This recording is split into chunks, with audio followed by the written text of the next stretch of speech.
चला, काल कुठे होतो आपण? कुठपर्यंत आलोय? आर्य समाज चालू झालाय. बॉम्बे असोसिएशनची स्थापना कधी झाली रे? 1800. मानद अध्यक्ष कोण होते पहिले? कोण? जीजीभाई जमशेदजी. त्यांच्याबद्दल काय पाहिलं होतं आपण? कामगारांना काय केलं चालू त्यांनी? पहिला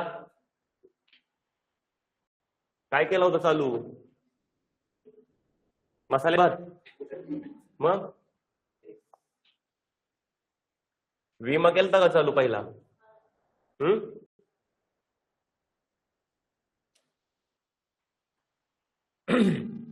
सत्यशोधक समाज स्थापना कधी झाली? 1800. तारीख काय होती? 24 सप्टेंबर. बर. मुखपत्र काय होतं रे? दीनबंधू. कोणी चालू केलं होतं? कृष्णराव भालेकर. आणि मुंबईमध्ये कोणी चालू केलं होतं? नारायण मेघाजी लोखंडे. यांची ओळख काय आहे? कामगार चळवळीचे जनक. बरोबर.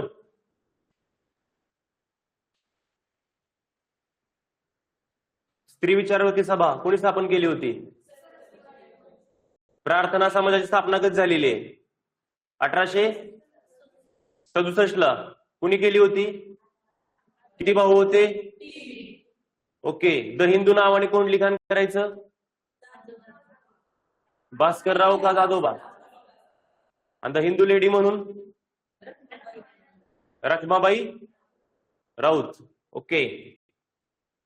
आपल्याला आज काय सुरू करायचं आहे? आर्य समाज चालू करायचा आहे. तुम्हाला मी काल सांगितलं होतं एकमेव समाज असा आहे जो काय म्हणतोय? वेदांकडे परत चला. आर्य समाजाची स्थापना कधी झालेली आहे? आपल्याला आता महिला समाजसुधारक पण बघायचे आज. ओके. आर्य समाजाची स्थापना झालेली आहे 1875 ला मुंबईमध्ये. आता तुम्हाला जर नाव बघितलं, नाव आहे स्वामी दयानंद सरस्वती. याच्यावर आयोगाने कसा प्रश्न विचारलेला आहे? याच्यावर आयोगाने प्रश्न विचारला होता याचं संपूर्ण नाव किंवा मूळ नाव काय? याच्यावर 2दा PYQ पडलेला आहे बरं का. मूळ नाव काय? मूलशंकर करसनदास तिवारी. बरं, नाव का चेंज केलं मग? दीक्षा घेतली होती. दीक्षा कोणाकडून घेतली हा प्रश्न आयोगाने अजून विचारलेला नाही. विचारला जाऊ शकतो. त्यांनी दीक्षा घेतली होती स्वामी पूर्णानंदांकडून. लक्षात ठेवा, हे महत्वाचं नाव आहे, स्वामी पूर्णानंद. हे पण स्वामी, हे पण स्वामी, असं का लावतो तरी नाव? बरं, नाव होतं ना ऑलरेडी, मग नाव का चेंज केलं असेल? बोला. ज्या वेळेस संन्यास घेतला जातो त्यावेळेस संन्यास कशाचा घेतला जातो?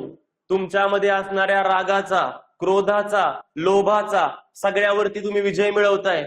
तुम्ही तुमच्या इंद्रियांवरती विजय मिळवताय. बरोबर. तुम्ही तुमची नवीन ओळख तयार करताय. तुम्ही तुमचे भाऊ बहीण, मामा मावशी, नाना काका तात्या आबा अण्णा सगळे नाते काय करताय? सोडून देताय. बरोबर. नाते संबंध तोडताय. मग तुम्हाला ते नाव चेंज करावं लागतं. म्हणून आपल्या ह्याच्यामध्ये काय केलं जातं? नाव चेंज केलं जातं आणि स्वामी समोर लावलं जातं. स्वामी म्हणजे काय? स्व, मी माझ्यावरती विजय मिळवलेला आहे. माझ्यावरती विजय मिळवलेला आहे. मी म्हणजे मालक, स्व म्हणजे स्वतः. मी माझ्या स्वतःचा मालक कोण आहे? स्वतः मीच आहे. आणि सरस्वती का लावलं जातं? आपल्या भारतामध्ये ज्यावेळेस संन्यास घेतला जातो, संन्यास, त्यावेळेस संन्यास देणारे काही पंथ आहेत. आपल्या भारतामध्ये हिंदू धर्मामध्ये 10 पंथ आहेत. त्यातला एक आहे सरस्वती आहे, भारतीय आहे, वन आहे, प्रस्थ आहे, असे 10 संन्यास देणारे पंथ आहेत. त्यातला एक सरस्वती. जर तुम्ही ज्ञानासाठी संन्यास घेत असाल, ज्ञानाचा प्रसार करण्यासाठी, तर तुम्हाला ही पदवी भेटते. कुठली? सरस्वती पदवी भेटते. बरोबर. चला, मग यांचं मूळ नाव काय आहे? मूळ नाव मूलशंकर करसनदास तिवारी. 2दा प्रश्न विचारून झालाय. उद्देश काय होता आर्य समाजाचा? तर शैक्षणिक, धार्मिक अभ्यास, अध्यात्म, सामाजिक सुधारणा करणं. शैक्षणिक सुधारणा करणं. काय केलं शैक्षणिक सुधारणेसाठी? अॅग्लो वैदिक स्कूलची स्थापना केली आहे पुढे जाऊन. ते तुम्हाला बघायचंच आहे. कारण आर्य समाज फॉलो करणारे तुम्हाला मी प्रमुख नावं काल सांगितली होती. एक होते शाहू महाराज, एक होते भगत सिंग. बरोबर. शाहू महाराज झालं, भगतसिंग झालं, लाला लाजपत राय झालं, त्याच्यानंतर हंसराज झालं, स्वामी श्रद्धानंद. महात्मा गांधींना महात्मा ही उपाधी कुणी दिली होती? स्वामी श्रद्धानंदांनी दिली होती आणि रवींद्रनाथ टागोरांनी दिली होती. या 2 व्यक्तींनी दिलेली आहे. बरोबर. पुढे जाऊन या स्वामी श्रद्धानंदांची हत्या करण्यात आली होती, लक्षात ठेवा. आता स्वामी श्रद्धानंद ते पण स्वामी आहेत, म्हणजे धर्माबाबतीत कसे असतील, कट्टर असतील ना हिंदू धर्माबाबतीत, तरी पण असहकार चळवळीमध्ये या माणसाने जामा मशीदमध्ये जाऊन भाषण दिलं होतं. खूप मोठी गोष्ट त्या काळामध्ये. हिंदू मुस्लिम ऐक्य दाखवण्यासाठी स्वामी श्रद्धानंदांनी काय केलं होतं, जामा मशीदमध्ये जाऊन लोकांसमोर भाषण दिलं होतं. ओके, तर ती गोष्ट महत्वाची आहे, ते बघूया आपण. बघा, स्थापना कुठे झालेली आहे, मुंबई. काल आपण पुण्यात स्थापना झालेल्या काही संस्था बघितल्या होत्या, त्यातली पहिली कुठली होती, पुणे सार्वजनिक सभा. कधी स्थापन झाली होती, 1870 मध्ये झाली होती. त्याच्यानंतर बघितली होती सत्यशोधक समाज, जो कुठे स्थापन झाला होता, पुण्यात झाला होता. आता बाकी आपण मुंबईत बघितले होते. प्रार्थना समाज कुठे झाला होता, Mumbai. Bombay association, Mumbai. Depress classes mission, Mumbai. आणि आता ही चौथी आहे आर्य समाज, जी कुठे स्थापन झालेली आहे, मुंबईला. आता वाटणार नाही बघा, नाव आहे लाला लाजपत राय, त्याच्यामुळे स्वामी श्रद्धानंद आहेत, हंसराज आहेत, पूर्णानंद आहेत, दयानंद सरस्वती आहेत. हे सगळं नाव ऐकल्यानंतर आपल्याला असं वाटतं की उत्तर भारतात कुठेतरी असेल, बरोबर. पण स्थापन कुठे झाली आहे, आपल्या मुंबईमध्ये झालेली आहे. पण 2च वर्षानंतर, हे महत्वाचं आहे, 2च वर्षानंतर याची मुख्य जे केंद्र बनलं ना, ते मुख्य केंद्र बनलंय लाहोर. लाहोर त्या काळामध्ये आपल्या भारतामध्ये होतं, स्वातंत्र्यापूर्वी, बरोबर. लाहोर आणि आपल्या भारतामध्ये अंतर आहे 32 किलोमीटर, लक्षात ठेवा. म्हणजे पाकिस्तान मधलं जर सर्वात जवळचं शहर कोणतं असेल तर ते कोणतं आहे, लाहोर. या लाहोरमध्येच भगतसिंगांचं बालपण आणि मृत्यू, तिथे फाशी पण तुम्हाला माहिती आहे, लाहोरच्या जेलमध्ये दिली गेली होती. ठीक आहे. सरस्वती, ओके, त्यांना ही पदवी दिली गेलेली आहे ज्ञानासाठी. पंथ,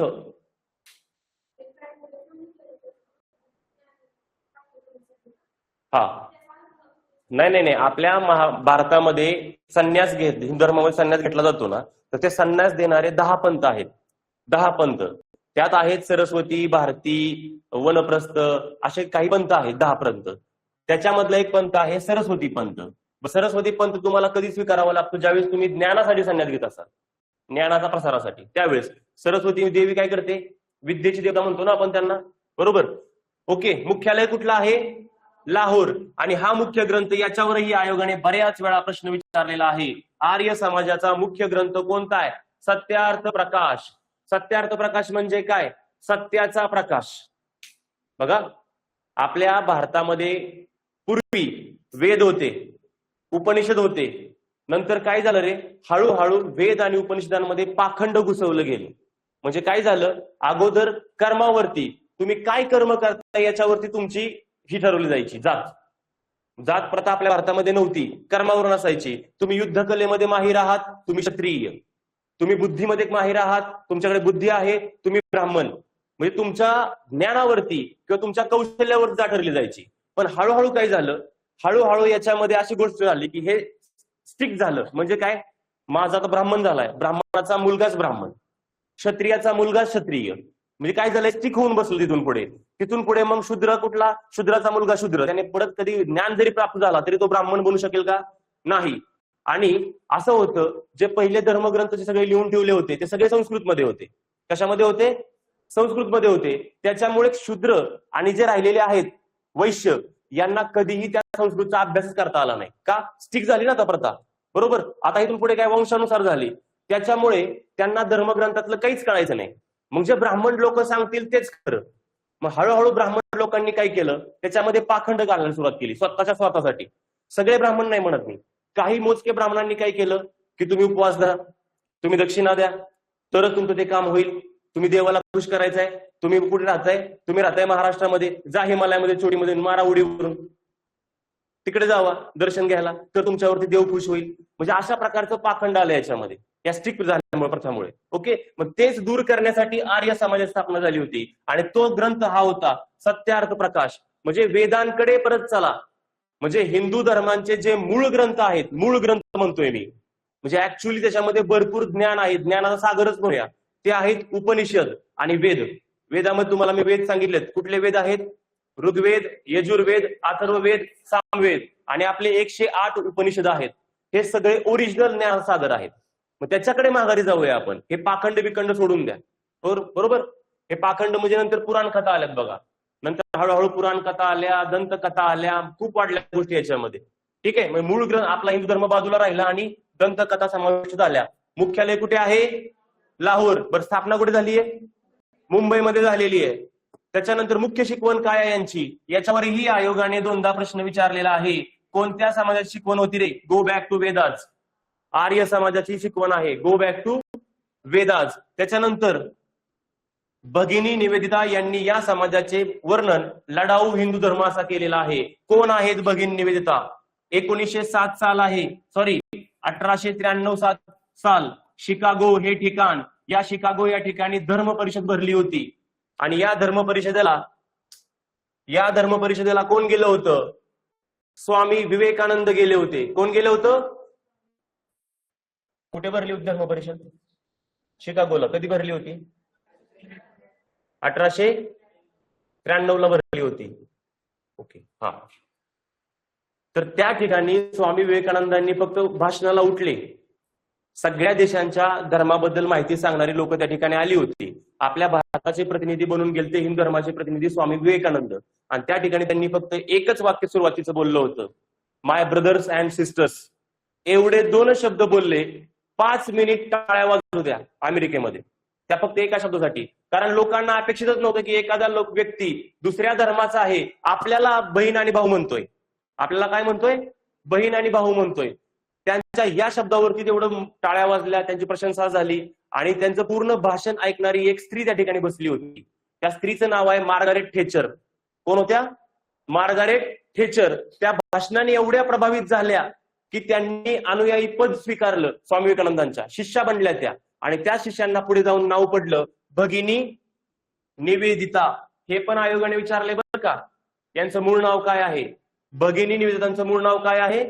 मार्गारेट थेचर हे त्यांचं मूळ नाव आहे. आणि त्या स्वामी विवेकानंदांच्या शिष्या होत्या, हे लक्षात ठेवा. बर, या पहिल्या स्लाइड मधून आपल्याला काय समजलं रे?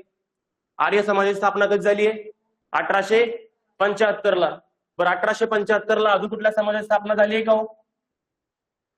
तो शिकवला नाही तुम्हाला अजून, पण शिकवायचा आहे. ती आहे थिओसॉफिकल सोसायटी. हे पण लक्षात ठेवा, थिओसॉफिकल सोसायटी ही पण आहे 1875 चीच. ओके, आता नेक्स्ट तीच असेल. बर, संस्थापक कोण होते? स्वामी दयानंद सरस्वती. त्यांचं मूळ नाव काय आहे? मूलशंकर करसनदास तिवारी हे त्यांचं नाव आहे. ठीक आहे, हे स्वामी वगैरे तुम्हाला सांगितलं. उद्देश काय आहे? धर्म सुधारणा. बस एकच शब्द, धर्मामध्ये सुधारणा. पाखंड दूर करायचा आहे आणि धर्मात सुधारणा करायची आहे. मुख्यालय कुठे आहे? लाहोरला आहे. मुख्य ग्रंथ कोणता आहे? आणि प्रार्थना समाजाचा कुठला होता रे? सुबोध पत्रिका. यात कन्फ्युजन होतं, लक्षात ठेवा, लिहून घ्या. प्रार्थना समाज, सुबोध पत्रिका हा त्यांचा मुखपत्र आहे. यांचा आहे सत्यार्थ प्रकाश. ओके, मुख्य शिकवण काय होती? वेदांकडे परत चला, गो बॅक टू वेदास. हे आहे स्वामी दयानंद सरस्वती. तुम्हाला कोपऱ्यात दिसत आहेत ते. हा त्यांचा झेंडा आहे आर्य समाजाचा. आज पण भारतामध्ये, महाराष्ट्रामध्ये ज्या प्रकारे रयत शिक्षण संस्था आणि स्वामी विवेकानंद शिक्षण संस्था तुम्हाला दिसतील, तसं अख्ख्या भारतभर दयानंद वैदिक कॉलेज, अँग्लो कॉलेज यांच्या संस्था आहेत. दयानंद अँग्लो कॉलेज यांच्या संस्था आहेत आज पण. आता बघा, समाजाच्या प्रभावातून स्थापन झालेल्या महत्वपूर्ण संस्था कोणत्या आहेत? पुढे जाऊन यांच्यामध्ये गट पडलेले आहेत. काय पडलेत? गट पडलेत. त्याच्यामध्ये 2 व्यक्ती तुम्हाला लक्षात ठेवायचे आहेत. एक आहेत हंसराज. एक कोण आहेत? हंसराज. आणि एक आहेत लाला लजपतराय किंवा स्वामी श्रद्धानंदांनी लाला लजपतराय आपण म्हणूया. तर स्वामी श्रद्धानंदांनी जे काही चालू केलं, हंसराज यांनी, त्यांनी केलं दयानंद अँग्लो वैदिक शिक्षण संस्था. आणि गुरुकुल शिक्षणाच्या बाजूने गेले स्वामी श्रद्धानंद. म्हणजे वैदिक शिक्षणाच्या बाबतीमध्ये बाजू उचलली कुणी? स्वामी श्रद्धानंदांनी. आणि थोडं आधुनिक शिक्षण दिलं गेलं कुणी? हंसराजांकडून. ती आहे दयानंद अॅग्रो वैदिक संस्था. याची स्थापना झाली 1886 ला लाहोर या ठिकाणी. त्याचे पहिले प्राचार्य हंसराज आहेत. बर, या शिक्षण गटाच्या बाजूने अजून एक व्यक्ती आहेत, लाला लाजपत राय. कोण आहेत? लाला लाजपत राय पण आहेत बरं का. म्हणजे थोडक्यात काय रे? गुरुकुल शिक्षण आणि आधुनिक शिक्षण. आता लक्षात ठेवा, आधुनिक शिक्षणाच्या बाजूने कोण आहेत? हंसराज आणि लाला लाजपत राय कुठे चालू केली आहे? लाहोरला. याच्यावर विचारलाय प्रश्न आयोगाने. आणि जे गुरुकुल गट आहे स्वामी श्रद्धानंदांनी चालू केलेला, त्याची पहिली शाळा कुठे चालू केली होती? आता चालू काय करायचं त्यांना? गुरुकुल शिक्षण चालू करायचंय. तुम्हाला माहितीये जुन्या काळामध्ये आपल्या भारतामध्ये काय शिक्षण कसं दिलं जायचं? एखादा मुलगा आहे वयात आल्यानंतर त्याला आई वडिलांपासून तोडलं जायचं आणि कुठेतरी वनप्रस्थ म्हणजे वनामध्ये एखादा आश्रम असायचा, त्या गुरुकडे त्याला शिक्षण दिलं जायचं. त्यातलं शिक्षण कशात दिलं जायचं? उपनिषद. कशाचं? उप म्हणजे खाली बसणे, निषद म्हणजे ज्ञान देणे. म्हणजे गुरुच्या पायाखाली बसून घेतलेलं ज्ञान, याला म्हणायचं उपनिषद. काय म्हणायचं? उपनिषद. बरोबर. मग त्यात त्याला काय शिकवलं जायचं रे? त्याला लोहार काम शिकवलं जायचं, त्याला चांभार काम शिकवलं जायचं, त्याला सुतार काम शिकवलं जायचं, त्याला धातू काम शिकवलं जायचं, त्याला संस्कृत भाषेवरचं प्रभुत्व शिकवलं जायचं, त्याला शस्त्र चालवायला शिकवलं जायचं. थोडक्यात गुरुच्या पायाखाली बसून तुम्ही समृद्ध व्हायचा ज्ञानाने. कसं व्हायचा? समृद्ध व्हायचा. हळूहळू भारतामध्ये आलं इंग्रजी शिक्षण. मग इंग्रजी शिकणारा हुशार किंवा इंग्रजी शिकणारा खूप टॅलेंटेड असा समज निर्माण केला गेला. पुढे लाज उत्पन्न झाली, आपल्या मनामध्ये लज्जा उत्पन्न झाली की आपल्याला इंग्रजी येत नाही. पण ऍक्च्युअली जे गुरुकुलमध्ये शिकत होते ते खरे विद्यार्थी होते. त्यांना चौफेर नॉलेज होतं, सगळ्या गोष्टी त्यांना कळायचं. अमावस्या कधी येते, भरती कधी येते, ओहोटी कधी येते, सगळ्या गोष्टींचं त्यांना नॉलेज असायचं. कारण त्यांना खगोलशास्त्र पण त्या ठिकाणी शिकवलं जायचं. बरोबर. या सगळ्या नॉलेज. मग तुमच्यावरती इंग्रजी लादली गेली आणि तुम्ही किती मागास पडलाय किंवा तुम्ही समाजापेक्षा किती मागास आहात हे तुम्हाला बिंबवलं गेलं. आज पण बघा, आज पण आपला एखादा पुतण्या असेल किंवा आपले लहान बाळ असेल, जर ते गोष्टी इंग्रजी मीडियम मध्ये टाकलं तरच ते हुशार आहे. समाजाला काय करतो आपण रे? आपलं प्रेस्टीज दाखवण्यासाठी काय करतो? भले त्याला काहीच कळू नये ते इंग्रजी मधला येत नाही, पण त्याला कुठे टाकायचंय? इंग्रजी मीडियम मध्ये. बरं, इंग्रजी मीडियम मध्ये कोण शिकवतं? जे टीईटी नापास झालेत, जे टेट मध्ये फेल गेलेत, त्यांना 5,000, 10,000, 15,000 रुपये देऊन कुठे ठेवलं जातं? इंग्लिश मीडियम मध्ये शिकवण्यासाठी ठेवलं जातं. आणि जे ओरिजिनल शिक्षक आहेत, टीईटी पास झाले, टेट पास झाले, ते कुठे असतात? झेडपी मध्ये शिकवतात. म्हणजे टॅलेंट आहे झेडपी मध्ये आणि तुम्ही घालताय मुलं कुठं? इंग्लिश मीडियम मध्ये. मॅकॉलेने तुमच्यावर लय प्रभाव काढला, तर काय करायचंय?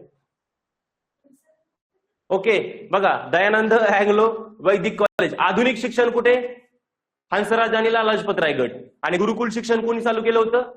स्वामी श्रद्धानंद. हे गुरुकुल कांगडी लक्षात ठेवायचं. रिपीट क्वेश्चन होऊ शकतो याच्यावरती. ओके, गुरुकुल कांगडी कुठे? हरिद्वार या ठिकाणी. कांगडी गाव आहे, पण चालू काय केलेलं आहे? गुरुकुल चालू केलंय, म्हणून त्याला पुढे नाव दिले गुरुकुल. बरोबर. गुरुकुल कांगडी. वेद विद्या संस्कृतीचे अध्ययन या ठिकाणी व्हायचे. त्याच्यानंतर पुढे काय? भारतीय हिंदू शुद्धी सभा. बघा, आज सगळ्यात जास्त चर्चेचा विषय असतो. बघा, आता महाराष्ट्राने कायदा पण नुकताच पास केलेला आहे. जर जन्म होताना आईचा जो धर्म असेल तोच तुमचा कायमचा धर्म असणार. तुमचा जन्म होताना आईचा जो धर्म असेल, म्हणजे आता धर्मांतर करणं एवढं सोपं राहिलेलं नाही, त्याला लिगली केलं गेलेलं आहे. तुमच्यावरती धर्मांतर करण्यासाठी कोणी प्रेशर केला तर तो आता कायद्याखाली काय असणार आहे? गुन्हा असणार आहे. बरोबर. आता महाराष्ट्र सरकारने कायदा केलाय बघा, चालू आहे त्याच्यावर चर्चाच. मग भारतामध्ये सगळ्यात पहिल्यांदा अगोदर काय केलं जायचं माहितीये का? तुमच्या अशिक्षित अज्ञानाचा फायदा घेतला जायचा. हा काळ आहे 150-200 वर्षापूर्वीचा. त्यामध्ये काय केलं जायचं? चला, तू आजारी आहेस, हे घे दवाखान्यासाठी तुला पैसे, किंवा चल माझ्यासोबत दवाखान्यात चल, तुला शिकायचंय, हे धर पुस्तकं. मग अशा लोकांना काय केलं जायचं रे? वस्तू, भेट वस्तू दिल्या जायच्या गरीब लोकांना, दारिद्र्य लोकांना. मग त्यांना काय वाटायचं रे? आपल्या हिंदू धर्मापेक्षा ख्रिश्चन धर्म खूपच भारी, आपली मदत करतोय तो, मग चला आपण काय करूया? ख्रिश्चन धर्म स्वीकारूया. असं धर्मांतर केलं जायचं. बरोबर.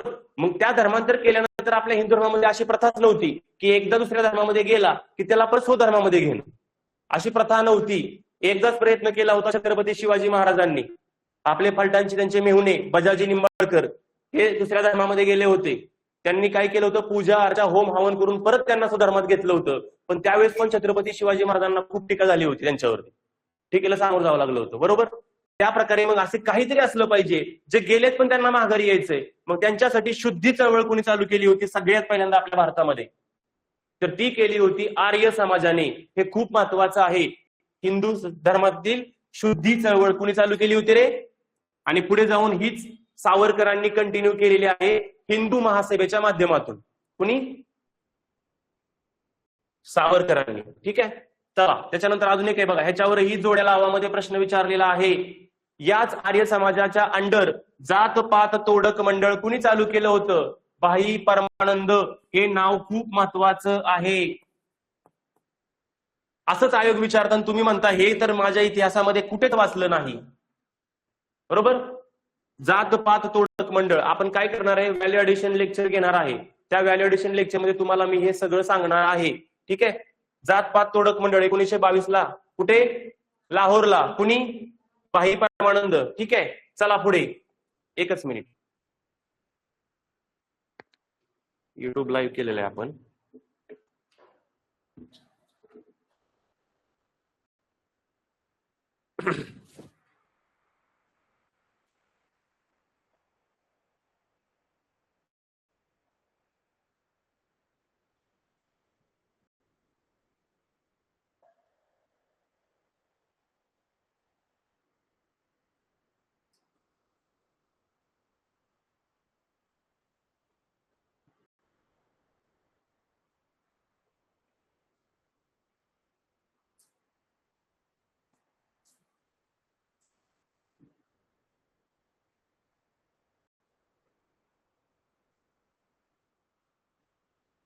ठीक आहे.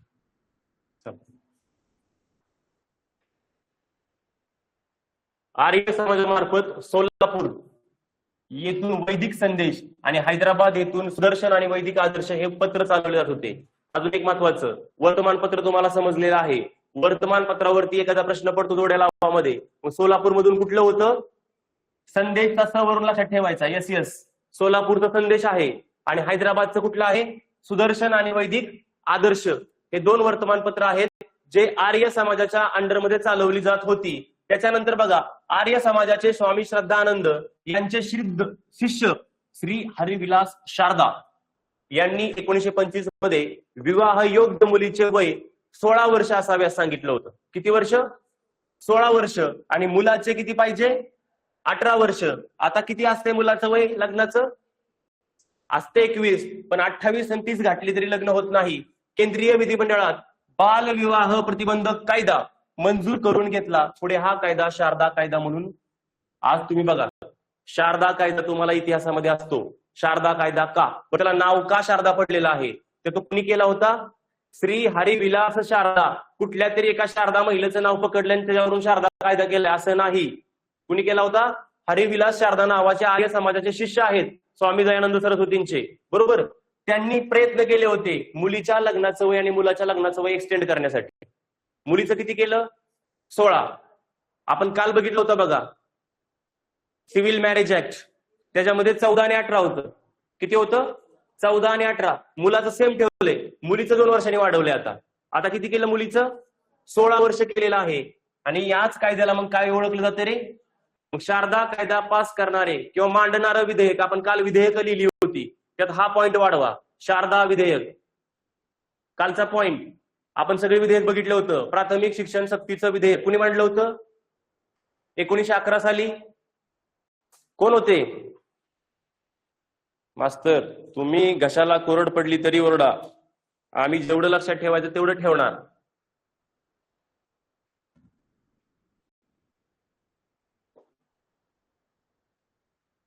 कोण होते हो? 1911 प्राथमिक शिक्षण सक्तीचं मोफत करा असा ठराव मांडला होता.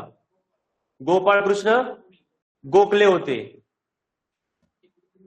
संमती वयाचं बिल कोणी मांडलं होतं? बहिरामजी मलबाने आणि CK बोले यांनी मांडलं होतं. विधवा विवाहाचं बिलासाठी कोणी प्रयत्न केले? ईश्वरचंद्र विद्यासागर यांनी केले होते.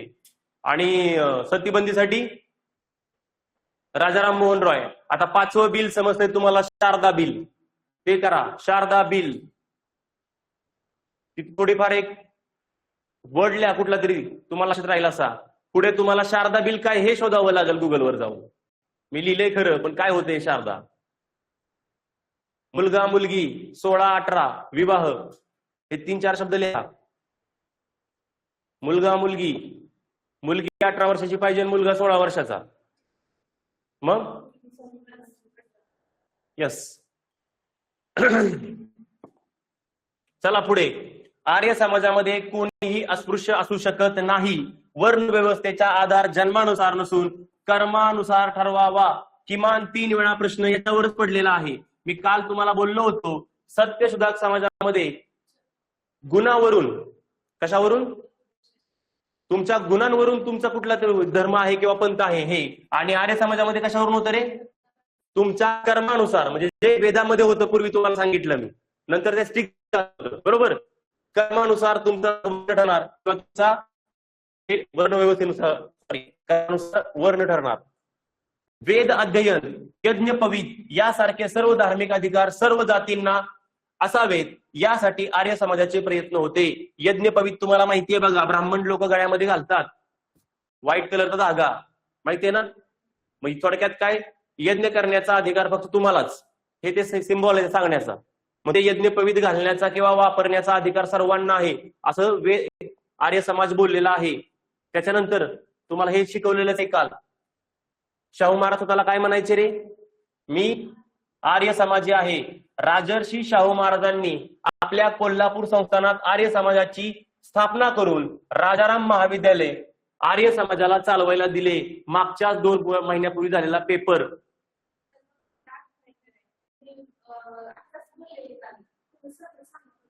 होय का, मग ठीक आहे, असू द्या. 18चा आहे. DT मालक 1918. कुठलं कॉलेज दिलेलं आहे, राजाराम कॉलेज, आर्य समाजाला चालवायला दिलं होतं. कधी झाली कोल्हापूरमध्ये स्थापन शाखा, नॉर्मल शाखा कधी चालू झाली, मूळ शाखा 1875ला. कोल्हापूरमध्ये कधी झालेली आहे, 1918ला झाली आहे. कोल्हापूरमध्ये सत्यशोधक समाजाची शाखा चालू झाली रे 1911. त्याचे अध्यक्ष कोण होते, भास्करराव जाधव आणि परशुराम घोसवाडकर. आता आर्य समाजाचे प्रमुख म्हणून कोणाची नियुक्ती झाली, DT मालक. लक्षात ठेवायचं, त्याला स्टार करून ठेवा, हे विचारलं जाऊ शकतं. शाहू महाराज आयोगाचे खूप फेवरिट आहेत. शाहू महाराज आणि ज्योतिबा फुले, महात्मा ज्योतिबा फुले खूप फेवरिट आहेत. 1918 शाहू महाराजांच्या प्रेरणेने CK बोले यांनी मुंबईत कामगारांची लोकसंघ नावाची एक संघटना स्थापन केलेली आहे. बघा, अजून एक संघटना कळली तुम्हाला, लोकसंघ नावाची एक संघटना स्थापन करण्यात आली होती. आर्य समाजाच्या प्रेरणेने, शाहू महाराजांच्या प्रेरणेने. कुणी केली, CK बोलेंचं वर्णन आलतं का आता मगाशी, कुठे आलतं, कुठेतरी, कुठे आलतं, संमती वयाचं बिल, तिथे CK बोलेंचं आलतं. तिथेच लगेच खाली लिहून घ्यायचं, संमती वय बिल, रेड पेन, संमती वय बिल.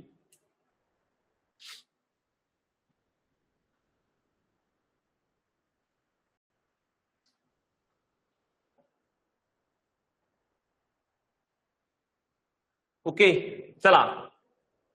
1918 साली आर्य समाजाचं अधिवेशन नवसारी गुजरात या ठिकाणी झालेलं होतं. नवसारी गुजरात. त्याचबरोबर त्याचे अध्यक्ष कोण होते, शाहू महाराज. अजून एक महत्वाचा पॉइंट तुम्हाला सांगतो, ज्याच्यावर आयोग प्रश्न विचारतं. प्रमुख व्यक्ती कुठल्या अधिवेशनाचा अध्यक्ष असतील, एखाद्या अधिवेशनाचा अध्यक्ष, तर ते आयोग हमखास विचारतं. सावित्रीबाई फुले कोणत्या अधिवेशनाच्या अध्यक्ष होत्या, सासवडच्या अधिवेशनाच्या अध्यक्षा होत्या. शाहू महाराज कोणत्या अधिवेशनाचे अध्यक्ष होते, कानपूर कुर्मी अधिवेशन. त्याच्यानंतर आर्य सभेचं अधिवेशन नवसारी. आंबेडकर कोणत्या अधिवेशनाचे अध्यक्ष होते, नागपूर अधिवेशनाचे अध्यक्ष. त्याचबरोबर माणगाव परिषदेचे अध्यक्ष 1920-1918. सयाजीराव गायकवाड डिप्रेस क्लासेस मिशनचं 1918चं अधिवेशन. त्याच्यावर 2दा प्रश्न विचारलाय आयोगाने. घ्या कोऱ्या जागेवर हे सगळे अधिवेशन महत्वाचे. म्हणजे एकाच ठिकाणी काय नाव द्यायचं, ZP बॉक्स. चला, पहिलं अधिवेशन घ्या, शाहूंच्या पुढे 2 बाण दाखवायचे. 1 कुर्मी परिषद कानपूर. याच कुर्मी परिषदेमध्ये त्यांना राजर्षी उपाधी दिली लोकांनी. कुठली, राजर्षी म्हणजे काय रे, फोड केल्यावर ऋषितुल्य राजा. राजा पण आहे त्यात, ऋषी पण, दोघांचे पण गुण आहेत, पण राजर्षी. त्याच्यानंतर ही आर्य परिषद पुढे झाली होती, नवसारी. त्याच्यानंतर पुढे डॉक्टर आंबेडकर सुटसुटीत लिहा, दिसावं असं डोळ्यांनी. डॉक्टर आंबेडकर माणगाव परिषद 1918. काय विचारलं होतं आयोगाने याच्यावर प्रश्न माहितीये?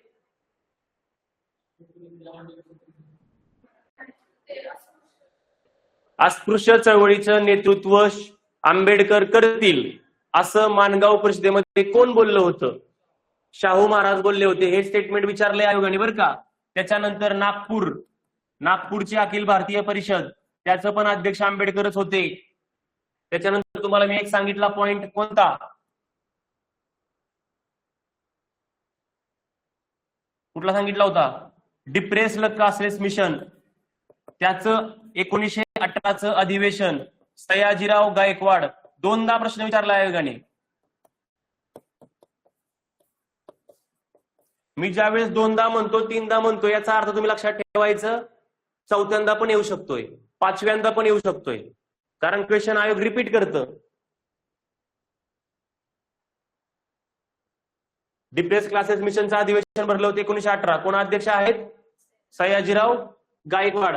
तुम्हाला आपल्या भारतामध्ये शिक्षण मोफत आणि सक्तीचं करणारं पहिलं संस्थान कोणतं होतं भारतातलं? तर ते होतं बडोदा संस्थान. आणि करणारे होते कोण?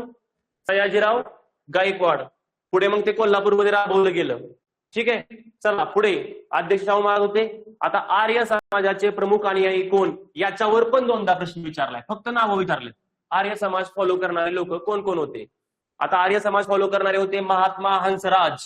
महात्मा उपाधी असणारे 3 व्यक्ती आहेत भारतामध्ये: महात्मा हंसराज, महात्मा ज्योतिबा फुले, महात्मा गांधी. त्याच्यानंतर पंजाब केसरी लाला लजपतराय यांना काय कुठल्या नावाने ओळखलं जाते? पंजाब केसरी. लाला लजपतराय म्हटलं की कुठलं वृत्तपत्र आहे? पंजाबी विचारलं आहे. ट्रिब्यून विचारलं आहे. वंदे मातरम विचारलं आहे. लिहा वृत्तपत्र कुठलं कुठलं? पंजाबी. एकदा आयोगाने प्रश्न काय विचारला होता? पंजाबी हे वृत्तपत्र कोणत्या भाषेतून छापून यायचं? बघा किती ट्रिकी क्वेश्चन विचारलाय. एखादा अति विचार करणारा माणूस काय म्हणेल? पंजाबी असेल का? तो साधा विचार करणार पंजाबी असेल. पण नाही, आयोगाने विचारले म्हणजे काहीतरी त्यात आहे. इंग्रजीमध्ये होतं ते. कुठल्या भाषेमध्ये? इंग्रजी भाषेमध्ये होतं. ट्रिब्यून, वंदे मातरम. याच व्यक्तीला 1928 साली सायमन गो बॅकचे नारे देताना सॉन्डर्स नावाच्या अधिकाऱ्याने टार्गेट केलं होतं आणि कंटिन्यू डोक्यामध्ये काठ्या मारा असा पोलिसांना अधिकार दिला, म्हणजे हे दिला होता आदेश. डोक्यामध्ये त्यांच्या 4-5 काठ्या बसल्या होत्या. लहान मेंदूला जखम झाली. 1 महिन्यानंतर मृत्यू झाला. 1 महिन्यानंतर मृत्यू झाला. बरोबर 1 महिना पूर्ण झाल्यानंतर 30व्या दिवशी त्या सॉन्डर्सची हत्या करण्यात आली होती. मारलं होतं स्कॉटने. ऍक्च्युअली ऑर्डर कोणी दिला होता? स्कॉट नावाच्या अधिकाऱ्याने ऑर्डर दिली होती. पण ते भगतसिंगांना, सुखदेव राजगुरूंना ते ओळखता आला नाही. सॉन्डर्स वाटला त्यांना, स्कॉट वाटला. स्कॉट समजून सॉन्डर्सला मारलं. ते तुम्हाला व्हिडिओ थ्रू दाखवेल नंतर मी. हे बघा, पंडित गुरुदत्त पण त्याच्यामध्ये होते. त्याच्यानंतर हे आहे स्वामी श्रद्धानंद. कोण आहेत? स्वामी श्रद्धानंद, महात्मा गांधींना महात्मा उपाधी देणारे. त्याच्यानंतर श्री गोपाल हरी देशमुख, म्हणजे कोण रे? लोकहितवादी. हे पण होते, लक्षात ठेवा, लोकहितवादी. बर,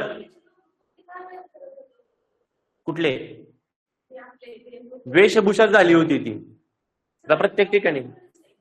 हा, बऱ्यापैकी पगड्या आहेत, बऱ्यापैकी. आता काही जणांच्या फेटे आहेत. पुणेरी पगडीच फेमस आहे. पुण्यामध्ये एका सत्कार समारंभ ठेवला तर नरेंद्र मोदीला पण ते पुणेरी पगडी घातली जाते. माहिती, तुम्ही बघितलं असेल कार्यक्रमांमध्ये. ओके, तुम्ही इंदोरला गेला. इंदोरला गेल्यानंतर तुम्हाला ते धनगर समाजामध्ये खाली वापरतात गोंगडी आणि एक हे दिली जाते, काठी दिली जाते, आणि तुम्हाला पिवळा फेटा बांधला जातो. इंदोरमध्ये का? होळकर घराणा आहे तिथं. बरोबर. प्रत्येक ठिकाणी गेल्यानंतर त्या प्रथा पाळल्या जातात. तुम्ही श्री गोपाल हरी देशमुखांबद्दल तुम्हाला मला आता एक सांगायचं आहे. दादोबा तळखरकरांना मराठी भाषेचे काय म्हटलं जातं? पाणिनी म्हटलं जातं. मग आतापर्यंत आयोगाने हा प्रश्न विचारलाय की मराठी भाषेचे पाणिनी कोण? कदाचित पुढे जाऊन प्रश्न असा विचारला जाऊ शकतो की त्यांना मराठी भाषेची पाणिनी ही उपाधी दिली कोणी? तर ती दिली होती लोकहितवादींनी. तो पण पॉइंट ऍड करा बरं का. मराठी भाषेचे पाणिनी ही उपाधी कोणी दिलेली आहे? लोकहितवादीने दिलेली आहे. यांना काय बोलायचे रे? यांना बोलायचे 36 ग्रंथांचे निर्माते, चालता बोलता इतिहास. यांचं टोपण नाव आहे चालता बोलता इतिहास. टोपण नाव काय आहे? चालता बोलता इतिहास. कारण 36 ग्रंथ लिहिलेत त्यांनी. त्याच्यानंतर बघा सयाजीराव गायकवाड आणि आपले राजर्षी शाहू महाराज हे पण आर्य समाज फॉलो करायचे. इंग्लंडच्या प्रवासामध्ये हे दोघे सोबत होते. तुम्हाला सांगितलं होतं ना त्यावेळेस सयाजीराव गायकवाडांनी यांना सांगितलं आर्य समाज म्हणून काहीतरी आहे, त्याचे विचार असे आहेत, उद्देश असा आहे. खूप प्रभावित झाले आणि तिथून पुढे त्यांनी काय म्हटले, मी पण आर्य समाज आहे आणि फॉलो पण केला आणि कोल्हापुरात शाखा पण काढली. कधी काढली? 1918 ला. चला उत्तर द्या, उभा राहा. आर्य समाज स्थापना कधी झाली? मुख्यालय कुठं होतं? परत कुठे गेलं? बस मुख्यालय परत नंतर कुठे गेलं? शिफ्ट कुठे झालं मुंबईवरून?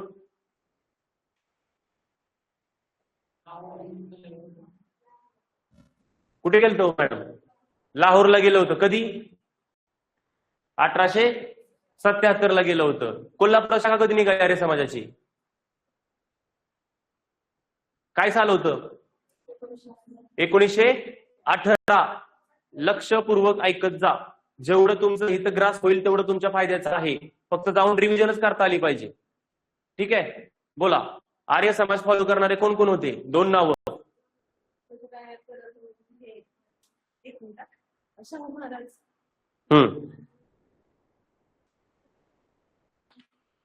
पंजाब केसरी कोण?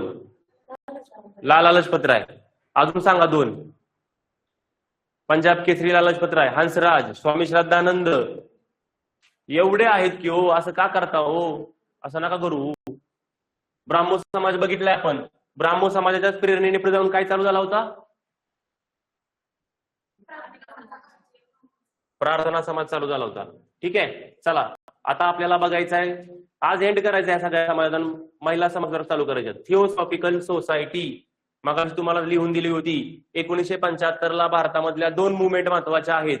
एक आर्य समाज आणि दुसरा कोणता आहे? Theosophical society. थिओसॉफी म्हणजे काय? थिओसॉफी म्हणजे ईश्वराचे ज्ञान. बस एवढंच लक्षात ठेवायचं. ईश्वराचे ज्ञान पसरवण्यासाठी एक समाज चालू झाला. तो कुठला होता? Theosophical society. थिओसॉफी म्हणजे ईश्वराचं ज्ञान. ईश्वराने तुम्हाला सांगितलेलं ज्ञान. मोहम्मद पैगंबर कसे म्हणले? मला ईश्वराचं स्वप्न पडलेलं आहे आणि मला प्रेषित म्हणून काम करायचं आहे. मला ईश्वराची आज्ञा आलेली आहे, तुमच्यामध्ये तो समाज काय असेल त्यांचे विचार पसरवायचे आहेत. येशू ख्रिस्तांचं पण सेम तेच होतं. बरोबर? तसं आपल्या हिंदू धर्मामध्ये होतं का कोण? ते म्हणला की मला स्वप्न पडले. आपल्या हिंदू धर्मामध्ये रोज कोण ना कोण उठतो म्हणतो मी बाळूमामाचा अवतार म्हणून पैदा झालेलो आहे, मी कृष्णाचा अवतार म्हणून पैदा झालेलो आहे. पण काही दिवसांनी कळतं हा तर पैसा खातोय, पोलीस मागायला लागले तर हा पळून गेलेला आहे. ओके, आता चालू आहे बघा दौंडचा कोण? तो मनोहर मामा. मनोहर मामा माहितीये ना? तुम्ही पण गेला होता दर्शन घ्यायला मनोहर मामाचं. मुलं होत नाही चला मामाकडे, परीक्षा पास होत नाही चला मामाकडे. मामाने असा मामा बनवला तुम्हाला. फक्त डोकं उघड म्हणजे बुद्धीने विचार करून सगळ्या गोष्टी करायच्या. हिंदू धर्मा इतका म्हणजे ज्ञान आणि समृद्ध धर्म, खूप जुना धर्म आहे, प्लस समृद्ध धर्म आहे हिंदू धर्म. पण त्याच्यामध्ये तुम्हाला मग सांगितलं मी पाखंड घुसवलं गेलं. मग तुम्ही त्या पाखंडाला जास्त फॉलो करायचा का मूळ हिंदू धर्माला फॉलो करायचं हे तुमच्यावरती आहे. पण तुम्ही आता जेनझी मध्ये असं आहात, तुमचं जेनझी झालं, अल्फा झालं, तुम्हाला सगळ्यातलंच अर्धवट नॉलेज आहे, कुठलंच पूर्ण नॉलेज नाही, सगळ्यातलं अर्धवट. प्रत्येक गोष्ट ऐकली की हा हे तर नवीन होतं माझ्यासाठी, असं तुमचं हे असतंय. त्यामुळे नॉलेज गोळा करा. नॉलेज शिवाय काही उपयोग नाही. कुणीही मूर्खात काढू शकेल. दिल्ली सारखं 1875 न्यूयॉर्कला स्थापना झाली. कुठे स्थापना झाली?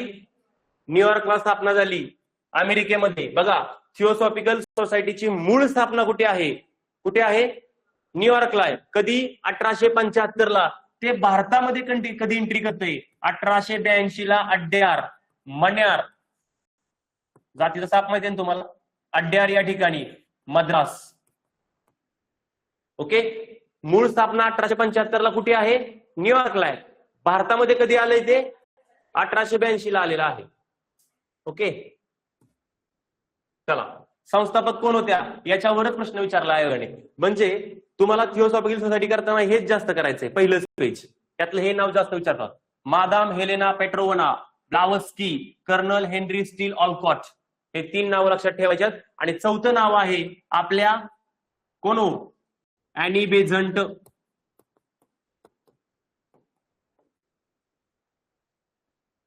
अॅनी बेझंट कुठून आल्या होत्या? आयर्लंडवरून भारतामध्ये आल्या होत्या. मग त्यांचं काम भारतामध्ये सगळ्यात जास्त आहे. त्यांना आयर्लंडमध्ये म्हणजे भारतामध्ये विदुषी म्हणून ओळखलं जायचं. विदुषी म्हणजे कोण? जोकर. विद्वान पुरुषाला म्हणतो, महिलांना काय म्हणतो विद्वान असतील तर? विदुषी. तुम्हाला वाटायचं जोकर बिकर. मग अॅनी बेझंट कोण होत्या? विदुषी होत्या, ज्ञानाने समृद्ध होत्या, आयर्लंडच्या होत्या. आयर्लंडला स्वातंत्र्य मिळवून देण्यामध्ये त्यांनी मोलाची भूमिका बजावली होती. मग त्या भारतामध्ये आल्या होत्या 1893 ला. 1893 ला जगामधल्या महत्वाच्या 3 घटना घडल्या. एक घटना, महात्मा गांधी आफ्रिकेला निघून गेले कामासाठी. एक गोष्ट, स्वामी विवेकानंद शिकागोला गेले. कशासाठी? धर्म परिषदेसाठी. तिथे मग माय ब्रदर्स अँड सिस्टर बोलले होते आणि जगाला हिंदू धर्म समजवला होता काय आहे तो. आणि 1893 ला अॅनी बेझंट भारतामध्ये आल्या होत्या. महात्मा गांधी गेले, अॅनी बेझंट आल्या. ओके, ठीक. काय झालं बघा. हा, मॅडम हेलेना पेट्रोवना, त्याच्यानंतर ब्लावस्की, कर्नल हेनरी ऑलकॉट यांनी स्थापना केलेली आहे. भारतातील मुख्यालय 1882 ला कुठे रे? मद्रास मधील अड्यार या ठिकाणी. बाकी मग ती ईश्वरीय ज्ञान वगैरे शिकवायचं हे काही गोष्टी विचारल्या जात नाहीत. बरं, ठीक. ईश्वरीय ज्ञान. तत्व काय होतं? तत्व असं होतं, धर्म, लिंग, वर्ण हे भेद बाजूला. धर्म म्हणजे काय? मी ख्रिश्चन, मी मुस्लिम, मी हिंदू, मी यहुदी असलं काय पाळायचं नाही. लिंग, मी स्त्री, मी पुरुष असलं काही पाळायचं नाही. वर्ण, उच्च वर्ण, खालचा वर्ण असलं काही पाळायचं नाही. भेद बाजूला सारून केवळ विश्व बंधुत्वावर आधारित एक संघ संस्थेची स्थापना करायची. म्हणजे सगळ्या सीमा तोडून टाकायच्या प्रत्येक गोष्टीच्या आणि फक्त माणूस म्हणून जवळ यायचं आणि काय करायचं रे? माणुसकीचा प्रचार करणं किंवा तुमच्या विचारांचा प्रचार करणं एवढंच करायचंय बस.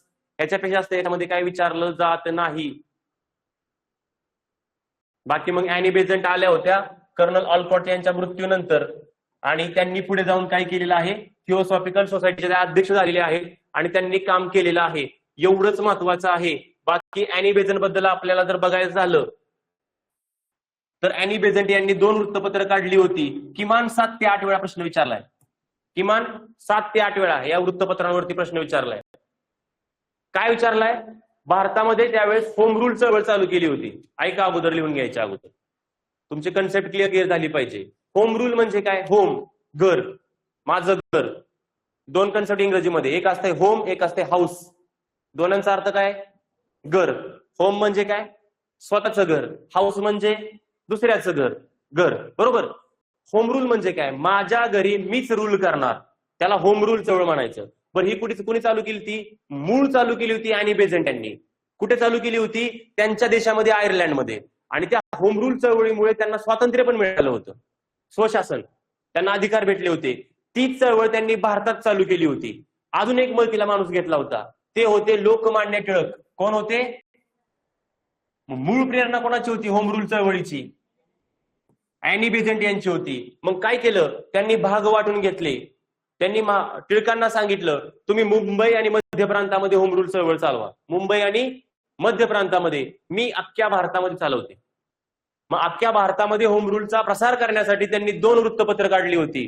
ती 2 वृत्तपत्र कोणती होती? कॉमनवेल्थ आणि न्यू इंडिया. ही होम रूल चळवळ आहे 1916 सालची, लक्षात ठेवायचं. ओके, चला बघा.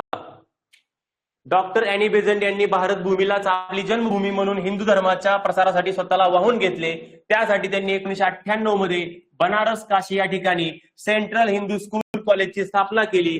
पुढे या कॉलेजचं रूपांतर 1915 मध्ये पंडित मदन मोहन मालवीय यांनी बनारस हिंदू विश्वविद्यालयात केलंय. खूप VVIMP लाईन आहे ही. कसा प्रश्न विचारला गेला? एकदा मागच्याच वर्षी आयोगाने प्रश्न विचारला होता. काय विचारला होता? बनारस हिंदू विश्वविद्यालयाच्या उद्घाटनाला कोणते गव्हर्नर जनरल उपस्थित होते? असा प्रश्न आयोगाने विचारलेला आहे. पण तुम्हाला माहिती पाहिजे हे साल होतं 1915चं आणि 1915ला भारताचा गव्हर्नर जनरल होता हार्डिंग सेकंड. कोण होता? Harding second. हा उपस्थित होता या उद्घाटनाला. ओके. त्याच्यानंतर बनारस हिंदू विश्वविद्यालयाची स्थापनेचा क्रम कसा आहे हे पण खूप महत्वाचं आहे. अगोदर ते काय होतं? सेंट्रल हिंदू कॉलेज होतं. कधी रे? 1897-98 ला. ओके. सेंट्रल हिंदू कॉलेज होतं. ते कोणी चालू केलं होतं? अॅनी बेझंटने केलं होतं. त्याचं रूपांतर 1915 ला कोणी केले? मदन मोहन मालवीय. अॅनी बेझंटचे 2 वृत्तपत्र कुठली बघितली आपण? कॉमनवेल्थ आणि न्यू इंडिया. आता अजून एक कन्फ्युजन सांगतो तुम्हाला. न्यू इंडिया नावाचं वृत्त बिपिनचंद्र पाल यांनी पण चालू केलेलं आहे. तिथंच लिहायचं लगेच रेड पेननी. न्यू इंडिया बिपिनचंद्र पाल यांच्यावरतीही जोड्या विचारल्या गेलेत. न्यू इंडिया वृत्तपत्र कोणी चालू केले रे? बिपिनचंद्र पाल यांनीही चालू केलेलं आहे.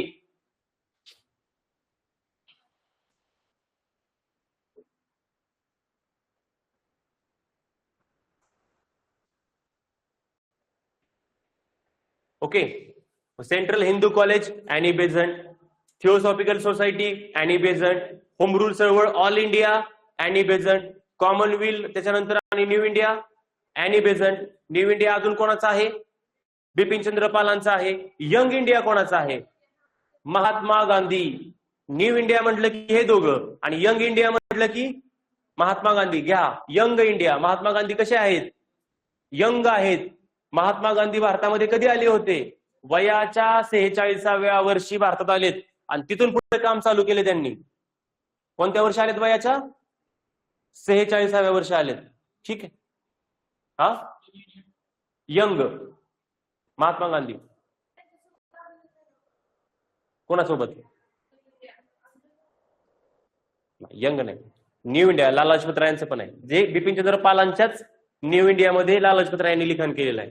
ठीक आहे. असो. चला आता सेंट्रल हिंदू कॉलेजचं रूपांतर झालंय बनारस हिंदू विश्वविद्यालयामध्ये. केलंय कुणी? पंडित मदन मोहन मालवीय. मग पंडित मदन मोहन मालवीयांचं कोणतं वृत्तपत्र आहे का?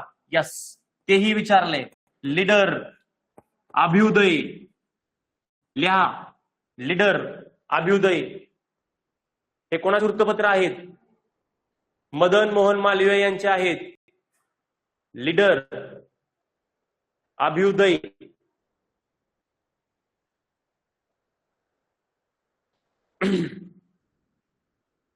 आंबेडकरांमध्ये आणि महात्मा गांधींमध्ये वाद झाले होते. तुम्हाला एवढं तरी किमान माहिती होतं. येरवड्यामध्ये महात्मा गांधींनी उपोषण धरलं होतं, हेही तुम्ही वाचलं असेल. त्या ठिकाणी पुणे करार झाला होता. तो राखीव मतदारसंघ, स्वतंत्र मतदारसंघ तुम्हाला मी त्या दिवशी सांगितलं होतं, बरोबर. त्याच्यावर आधारित पुणे करार झाला होता. त्या पुणे करारामध्ये महात्मा गांधींच्या बाजूने त्या करारावर कुणी सह्या केल्या होत्या? पंडित मदन मोहन मालवीय यांनी सह्या केल्या होत्या. महात्मा गांधींच्या ऐवजी यांनी सह्या केल्या होत्या, बरोबर. हे पण तुम्हाला माहिती असू द्या. त्याच्यानंतर चला, अशा प्रकारे आपण थिओसॉफिकल सोसायटी बघितलेली आहे. सांगा मॅडम, थिओसॉफिकल सोसायटीची स्थापना कधी झाली? साल काय होतं? 1875. लास्ट बेंच कुठल्या ठिकाणी चालू झाली होती? मूळ स्थापना शहर न्यूयॉर्कला. आपल्या भारतामध्ये कुठे झालं? कधी? 88 का 82? 82. बर. अॅनी बेझंट भारतामध्ये कधी आल्या हो? 3 घटना सांगितल्या होत्या. 1893 ला आल्या होत्या, बरोबर. 93. बर. होम रूल चळवळीचा प्रसार करण्यासाठी अॅनी बेझंटनी कोणती वृत्तपत्र काढली होती? कॉमनवेल्थ. ठीक आहे. चला, याच्या बाहेर जात नाही आता. हे बाकी तुम्हाला मी एक्स्ट्रा का सांगतोय ते पण तुमचे पॉइंट कव्हर होऊन जातील म्हणून. आता बघायची आपल्याला मानव धर्मसभा. मानव धर्मसभा स्थापन करणारे हे व्यक्ती आहेत दादोबा पांडुरंग तरखडकर. कोण आहेत? दादोबा पांडुरंग तरखडकर आहेत, ज्यांना महाराष्ट्र भाषेचे व्याकरण नावाचं पुस्तक त्यांनी लिहिलं होतं. म्हणून कुठलं पुस्तक लिहिलं? महाराष्ट्र भाषेचे व्याकरण. म्हणून त्यांना मराठी भाषेचे पाणिनी म्हटलं गेलं. ती उपाधी कोणी दिली होती? लोकहितवादी गोपाळ हरी देशमुख गोपाळ कृष्ण गोखले नाही, याची उपाधी त्याला नका लावू रे. बर, सुरतला कशाला गेले होते हे स्थापन करायला? मुंबईचे होते आणि सुरतला कशाला गेले ते? शिक्षक अधीक्षक म्हणून पदावरती त्यांची नियुक्ती झाली होती सुरतला. शिक्षक अधीक्षक, शिक्षण खात्यामध्ये अधीक्षक पदावरती नियुक्ती झाली होती, बदली होऊन ते सुरतला गेले होते. मग त्या ठिकाणी त्यांनी मानव धर्म सभा चालू केली होती. त्यात कोण होते लक्षात कसं ठेवायचं? D3 बघा, दुर्गाराम मंचाराम, दादोबा तरखडकर, दिनमणी दलपतराय, शंकर, हे 3 होते. म्हणून D3 लक्षात ठेवायचं. मानव धर्म सभा कुठे चालू झालीये? सुरतला चालू झालीये 1844 मध्ये. सगळ्यांचं काम कॉमन आहे म्हणून जास्त मी सांगत बसत नाही. जाती प्रथा नष्ट करणे, महिलांना शिक्षण देणे, विधवा विवाहांचा पुनर्विवाह घडवून आणणे, भेदभावांच्या पलीकडे जाऊन काम करणे, प्रत्येकाचं काम. ईश्वर एकच आहे, मूर्तीपूजा करू नका, सगळे तेच सांगतायत. ओके, कसं म्हणले होते? रोज मंदिरात जायचंय. इंग्रजी विचारांच्या प्रभावामुळे निर्माण झालेली पश्चिम भारतातली ही पहिली संस्था होती. दादोबा पांडुरंग यांनी 1848 मध्ये मानव धर्मसभेच्या वैचारिक बैठकीवर आधारित धर्मविवेचन ग्रंथ लिहिला होता. बघितलं होतं का आपण परवा? हे दादोबा पांडुरंग तरखडकर 5 समाजसुधारक तुम्ही वाचले असतील. त्यात त्यांनी काही महत्वाचे ग्रंथ लिहिले होते. एक धर्मविवेचन लिहिला होता मानव धर्मसभेचा प्रचार करण्यासाठी. त्याच्यानंतर परमहंसिक बाह्य धर्म लिहिला होता परमहंस मंडळीचा प्रचार करण्यासाठी. यशोदा पांडुरंगी लिहिली होती केकवलीवर टीका करण्यासाठी. बरोबर. अजून कुठला होता का? महाराष्ट्र भाषेचे व्याकरण एक लिहिला होता. ठीक आहे, हे 4 ग्रंथ त्यांचे महत्वाचे आहेत. मानव धर्मसभेच्या प्रेरणेतून पुढे जाऊन त्यांनी परमहंस सभा किंवा त्यालाच परमहंस मंडळी म्हणतात ती संस्था चालू केली होती. बर, ही खूप महत्वाची होती, अपवादात्मक होती. कारण स्पष्ट करा. यस, ही सभा कशी होती? पहिली आणि एकमेव गुप्त सभा आपल्या भारतातली. भारतातल्या UPSC सिलेबसला पण शिकवली जाते, कारण ही गुप्तरित्या काम करायची. बर, त्याच्यामध्ये येण्यासाठी तुम्हाला एक शपथ घ्यावी लागायची. कुठली शपथ? मी अस्पृश्यता पाळणार नाही, अशी शपथ घ्यावी लागायची. आणि नुसती शपथेवर भागत नव्हतं. या परमहंस मंडळीचं तुम्हाला सभासद व्हायचं असेल तर तुम्हाला अस्पृश्यांच्या हातचं जेवण करायला लागायचं. त्यांनी टच केलेलं पाव झालं, पाणी झालं, अशा गोष्टी तुम्हाला त्यांनी वापरलेल्या खायला लागायच्या, तर तुम्हाला सभासद व्हायला लागलं, म्हणजे होता यायचं. आणि ही गुप्त होती, ती बघूच आपण. कारण ही बंद झाली. ही का बंद झाली? परत त्यांची बदली मुंबईला झाली. मग ते मुंबईला आलं की याचं काम थंडावलं, म्हणून इथं त्यांनी परमहंस मंडळी चालू केली. ठीक आहे, मानव धर्मसभा आणि परमहंस सभेची तत्वे कशी होती? सारखीच होती, फक्त एकच शब्द याला ऍड होतो. कुठला? ही कसली संघटना होती? गुप्त संघटना होती.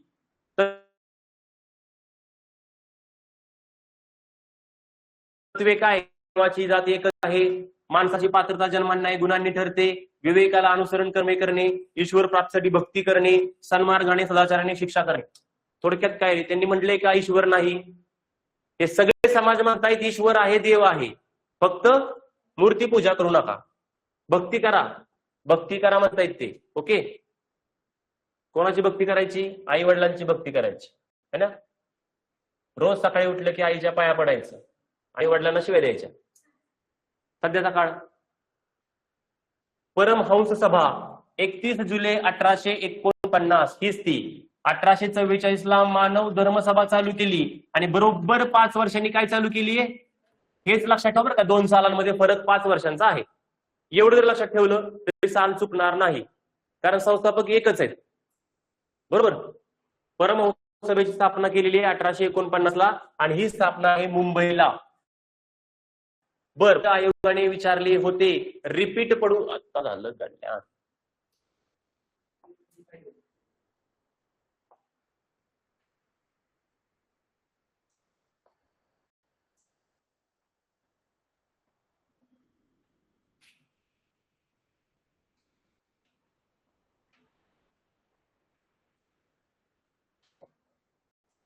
चला, पहिले अध्यक्ष कोण होते?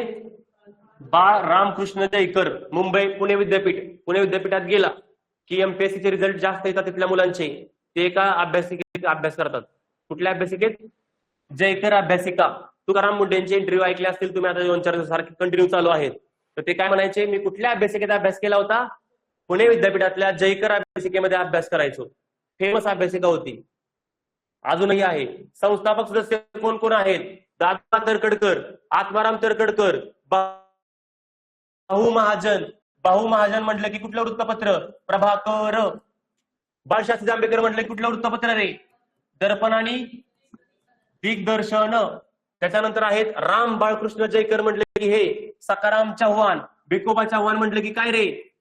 मुंबईमध्ये रात्रशाळा चालू केल्या होत्या, सांगितले. नारायण विश्वनाथ मंडलिक, बॉम्बे असोसिएशनला पुनर्जीवित करण्याचं काम कुणी केलं होतं? यांनीच केलं होतं. बाळ भास्कर शिंदे, लक्ष्मण शास्त्री हाळवे आणि मदन श्रीकृष्ण एवढे सगळे परमहंस सभेमध्ये होते. या सगळ्यांची नावं लिकच होऊन बसली 1860 ला. यांची काय झाली? नावांची यादी, गुप्त संस्था आहे, नावांची यादी बाहेर आली. नुसती बाहेर नाही आली, दुसऱ्या दिवशी पेपरमध्ये छापूनच आली यादी की हे सगळे ह्याच्या संघटनेमध्ये आहेत. घाबरले हे सगळं, हे लोक घाबरले, त्यांच्यावर कारवाई होईल, अटक होईल अशा गोष्टींना घाबरले. आणि त्यांनी काय केलं? पटापटी संस्था बरखास्त करून टाकली. संस्था बरखास्त केली आणि लगेच याच्या जागेवर नवीन संघटना चालू केली काही वर्षातच. ती होती प्रार्थना समाज. प्रार्थना समाजामध्ये परत हे सगळे होते.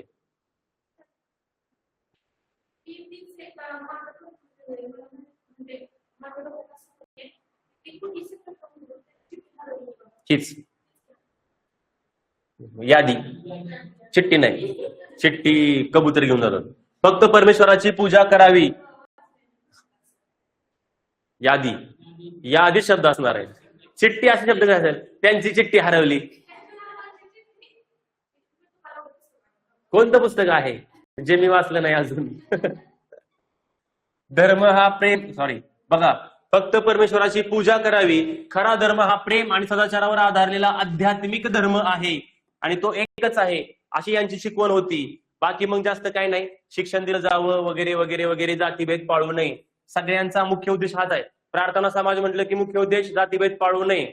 मानव धर्म सभा सेम, परमहंस सभा सेम, जातीभेद पाळू नये. म्हणूनच ते पाव खायला द्यायचे अस्पृश्यांच्या हातून, पुनर्विवाह वगैरे घडवून आणणे. सभेचे उद्दिष्ट बघा, परत तेच आलं मुख्य उद्दिष्ट, जाती संस्था नष्ट करणे, मूर्तीपूजा विरोध, पुनर्विवाह, स्त्री शिक्षण. मी एकच गोष्ट बोललोय, वाक्य कसलं आहे बघायचं.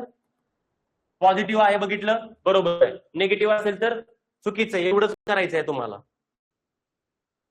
आणि या धर्माचा प्रसार करण्यासाठी परमहंसिक बाह्य धर्म हा ग्रंथ लिहिला होता. सभा गुप्तपणे काम करायची.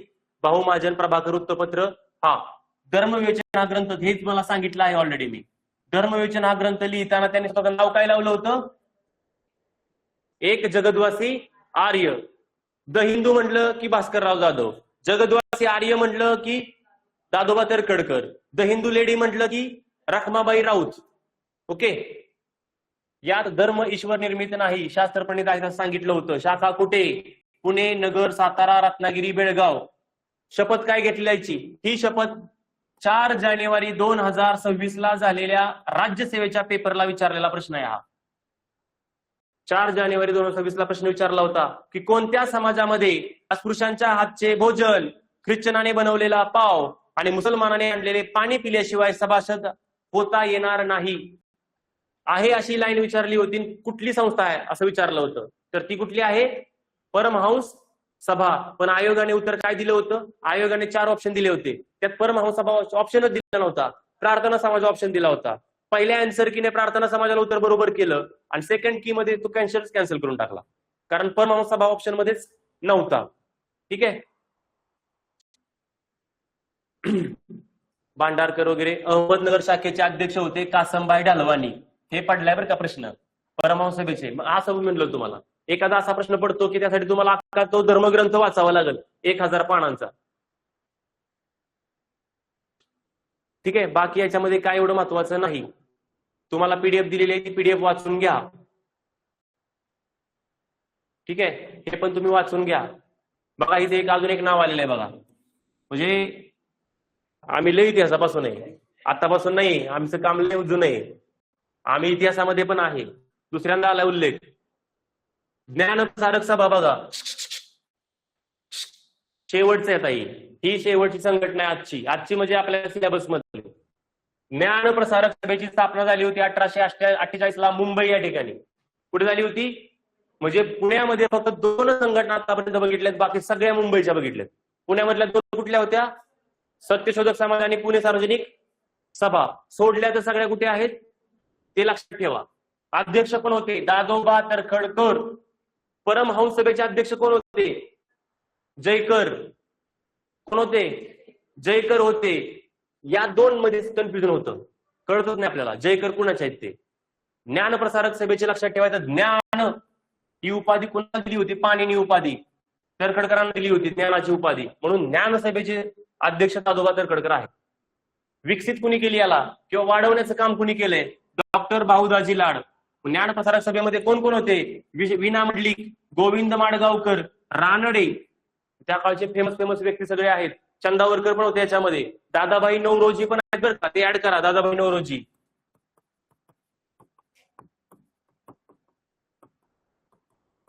दादाभाई नवरोजी पण त्याच्यामध्ये होते. ठीक. उद्देश काय आहे? ज्ञान प्रसार. नावातच आहे, ज्ञानाचा काय करायचंय? प्रसार करायचा आहे. ज्ञानाचा प्रसाद. बघा इथं प्रसाद झाले. आमचा टाईपरायटर लय खतरनाक आहे, कधी कधी गांजा पिते बोलते. ज्ञानाचा प्रसार सामाजिक जीवनासाठी करणे, सामाजिक जीवनामध्ये आणणे. ठीक आहे. हे कोण आहेत? ओळखा बरं. तुम्हाला तुमच्या पंजोबाचं नाव माहिती आहे का? नाही. मग हे त्यांना ओळखण्याचा प्रश्न येत नाही. हे भाऊदाजी लाड आहेत आणि हे दादोबा पांडुरंग तरखडकर आहेत. ओके. हे धन्वंतरी आहेत. परत पेरी पकडी म्हणाल, मुंबईचे होते. असं थोडीच त्या काळामध्ये डॉक्टरचा पोशाख आता आला, पांढरे कपडे डॉक्टर.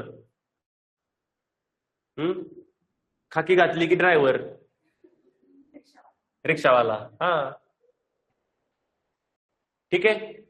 चला आतापर्यंत रिव्हिजन करूया आपण. आता तुमचं एक काम आहे, 2 मिनिट. 2 मिनिटांमध्ये काय करायचं? जेवढे जेवढे संघटना समाज आपण बघितले तेवढे एका खाली एक लिहिणे, त्याच्यासमोर त्याचं साल लिहिणे, त्याचं मुख्यालय लिहिणे आणि अध्यक्ष लिहिणे. 8च आहेत, 8.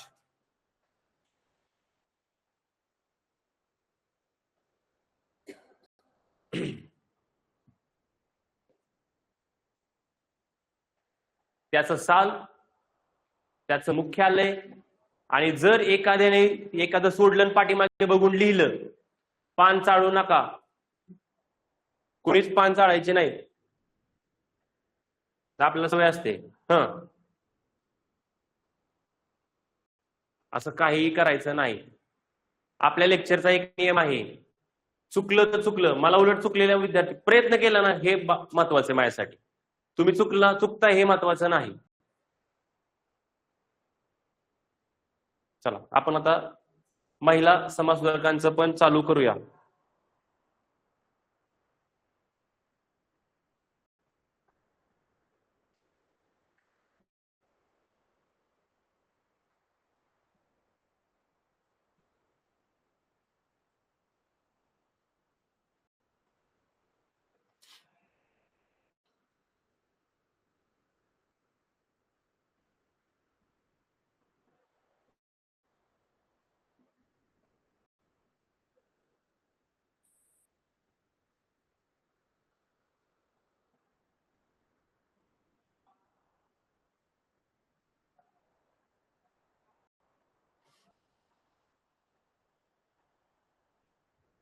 झालं?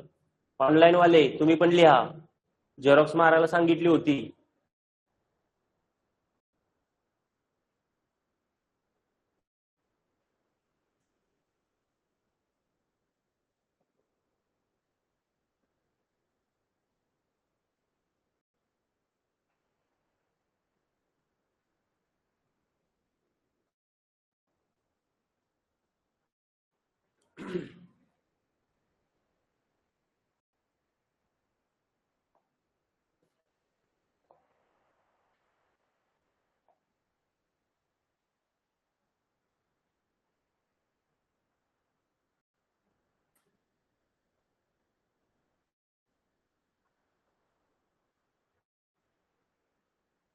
झालं?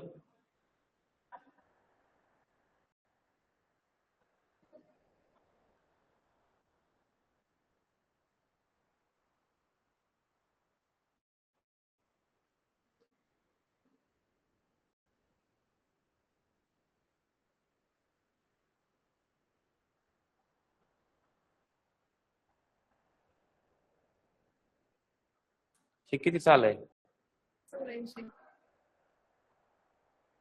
1884 ला 67.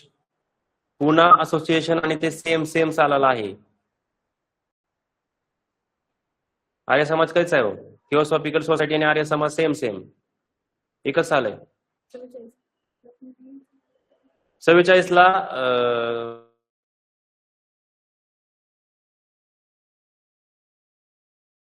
1875. ब्राह्मो समाज कायचा आहे? 1828.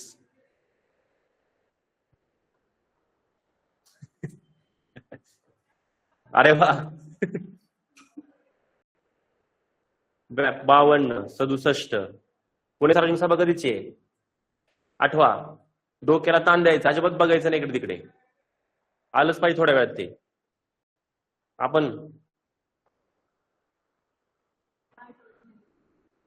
कसं 8वा, प्रत्येक गोष्ट आठवली पाहिजे. 52. ओके, चुकलंय हे. दुरुस्त करा न बघता.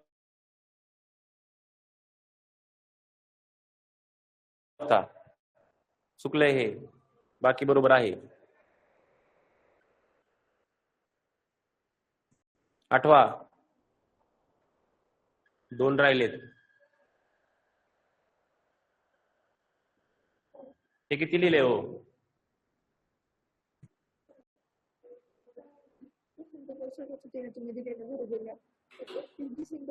मार्च पण येते. मार्च मध्ये त्यांची बैठक झाली होती. एवढा डेप्थ मध्ये पडत नाही, विचारलं तर फक्त 1867 बस.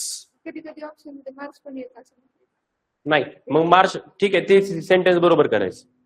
तारखेमध्ये आयोग कधी गोळ करत नाही जास्त. सालमध्ये गोळ करेल, तारखेत कधी गोळ करत नाही ते. डिसेंबर सेम आणि 21 मार्च सेम आणि साल पण सेम येते, फक्त डिसेंबर आणि मार्च. हा, मग बैठक आणि त्या ह्याच्यामध्ये पहिलं बैठक कधी बसली याच्यावरून असेल ते सांगतो तुम्हाला मी. साल दुरुस्त करा ते बॉम्बे असोसिएशनचं.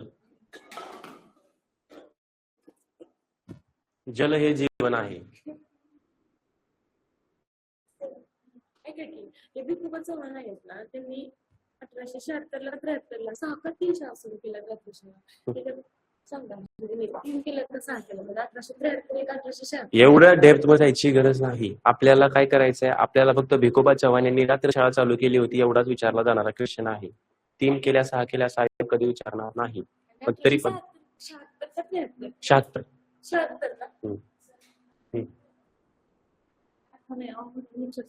तुम्ही मग सांगितलं का त्यांनी मस्जिद श्रद्धा दयानंद बद्दल श्रद्धानंद त्यांनी मस्जिद जाऊन जामा मस्जिद मध्ये व्याख्यान केलं होतं आणि ते किल्ल्या चाव्या शिक आपण त्या लेक्चर मध्ये सांगतो मला त्याच वेळेस झालं होतं. हे खिलाफत चळवळीचा विषय आहे. खिलाफत चळवळीचा विषय आहे. त्यांच्याकडे चाव्या दिल्या गेल्या होत्या. नाही, फक्त मंदिराच्या, राम मंदिरात चाव्या दिल्या गेल्या होत्या बस.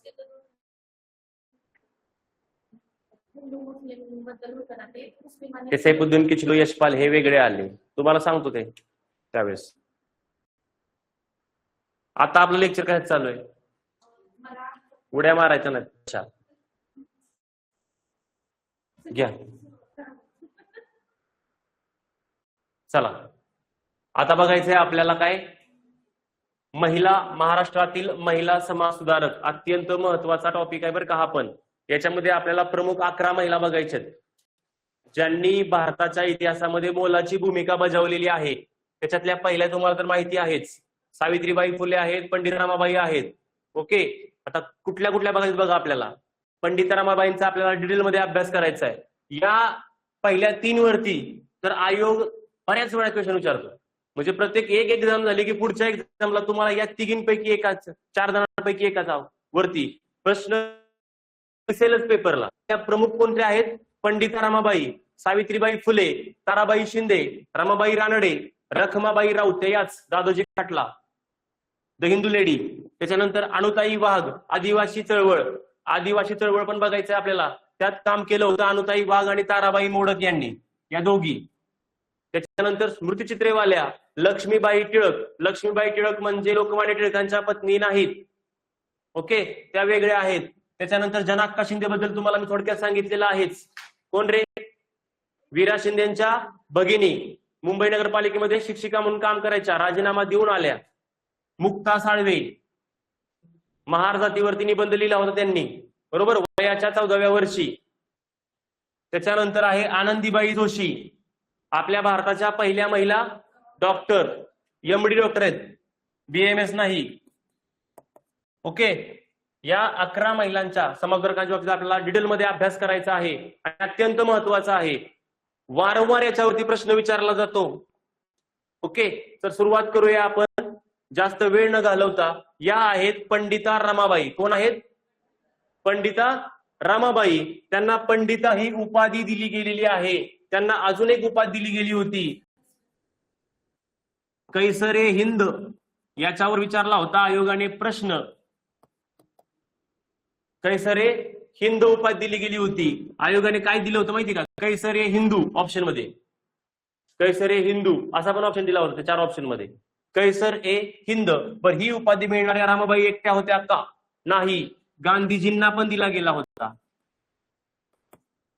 ही उपाधी गांधीजींना पण भेटलेली आहे, कैसरे हिंद. ठीक, चला. रवींद्रनाथ टागोरांना सर ही उपाधी भेटली होती. सर कैसरे हिंद नाही. ठीक, चला. आता यांच्याबद्दल काय बघायचंय? बरं, आयोग विचारताना काय विचारतं माहितीये? त्यांच्या आयुष्यात घडणारी एखादी महत्वाची घटना किंवा त्यांनी चालू केलेल्या संस्था किंवा वृत्तपत्र. पंडित रमाबाई म्हणलं की 3च गोष्टी आहेत, त्यांच्या आयुष्यातल्या संस्था, त्यांनी चालू केलेलं वृत्तपत्र आणि त्यांचं आत्मचरित्र.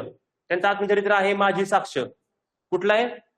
थांबा, ते बघणारच आहे आपण. तुम्हाला ही PDF पाठवलेलीच आहे आता ग्रुपवरती. जन्म झालेला आहे 1858ला. म्हणजे थोडक्यात काय, 1857चा उठाव झाला, चालू होता, त्यावेळेस त्यांचा जन्म झालेला आहे. कुठे जन्म झालाय? गंगा मूळ कर्नाटकला. बर, कर्नाटकला जन्म होणारे महत्वाचे समाजसुधारक कोणते? एक आहेत पंडित रमाबाई, दुसरे आहेत महर्षी विठ्ठलरामजी शिंदे आणि जनाक्का शिंदे. जनाक्का शिंदे आणि विठ्ठलराम शिंदे जन्म झालाय जमखिंडी, कर्नाटक. कुठं? जमखिंडी. लिहा वाटलं तर तिथे कर्नाटक आहे म्हणून. अभ्यास हा असाच केला जातो.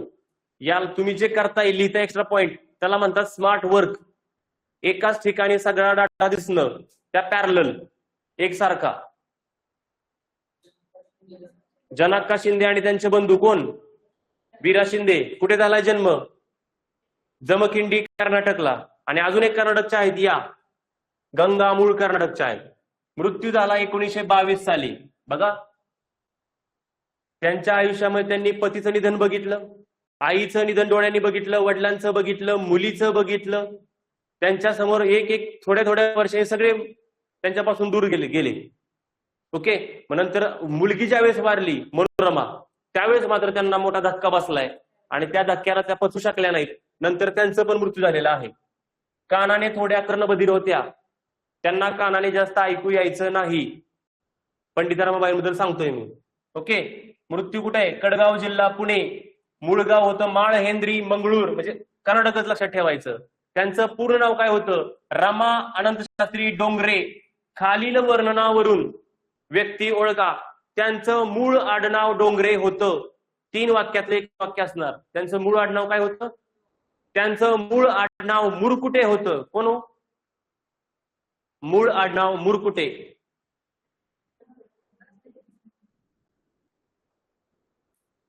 जगन्नाथ शंकर शेठ. मूळ आडनाव काय होतं? मुरकुटे. मुरबाड ठाण्याचे होते ते, बरोबर. बंधूंचं नाव श्रीनिवास आणि पतीचं नाव बापू बिपिन बिहारीदास मेधावी. यांच्यासोबत लग्न केलं होतं. आंतरजातीय लग्न होतं, आंतरराज्यीय लग्न होतं. आंतरजातीय म्हणजे जात सोडून, आंतरराज्यीय म्हणजे महाराष्ट्र सोडून दुसऱ्या प्रांतातल्या एका मुलासोबत लग्न केले त्यांनी, बरोबर. त्याच्यामुळे काय झालं होतं? यांच्यावरती बहिष्कार टाकला महाराष्ट्रात. नंतर खूप टीका झाली होती. आणि मुलीचं नाव काय होतं? लेडी मनोरमा. ख्रिश्चन धर्म स्वीकारला यांनी पुढे जाऊन. मग आयोग काय प्रश्न विचारतं? खालीलपैकी कोणी कोणी ख्रिश्चन धर्म स्वीकारला? बाबा पद्मनजी, नारायण शेषाद्री, पंडिता रमाबाई, गोपाळराव टिळक लक्ष्मीबाई टिळक यांनी काय करमरकर ही अशी काही प्रमुख नावं आहेत त्या काळची, त्यांनी पुढे जाऊन काय स्वीकारला होता?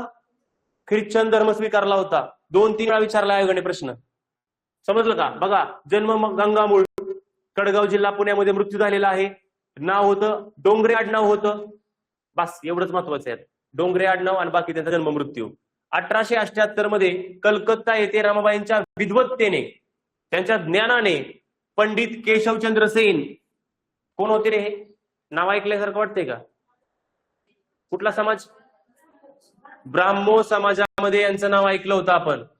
ब्राह्मो समाजामध्ये यांना टिंब पदावरती नियुक्त करण्यात आलं होतं, आचार्य पदावरती नियुक्त करण्यात आलं होतं, बरोबर. त्याच्यानंतर महेशचंद्र न्यायरत्न, कालीचरण बॅनर्जी असे अनेक विद्वान व ब्राह्मण समाजातील कार्यकर्ते प्रभावित झाले.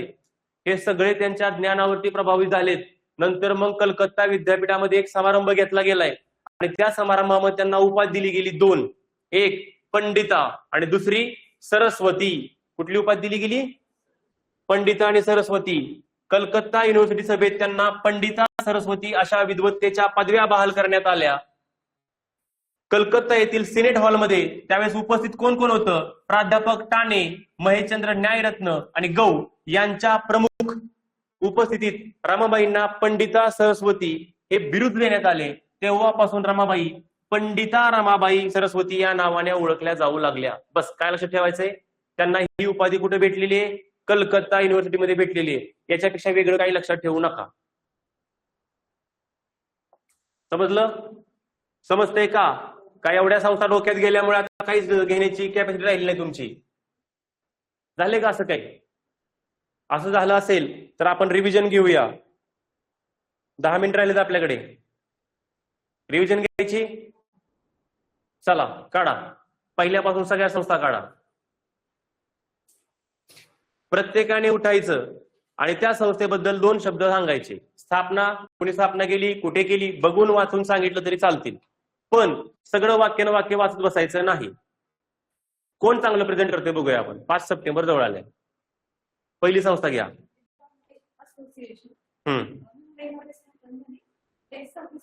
थांबा,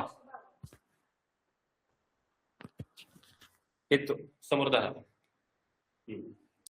दी बॉम्बे असोसिएशन स्थापना मुंबईमध्ये झाली. डेट होती 26 ऑगस्ट 1852.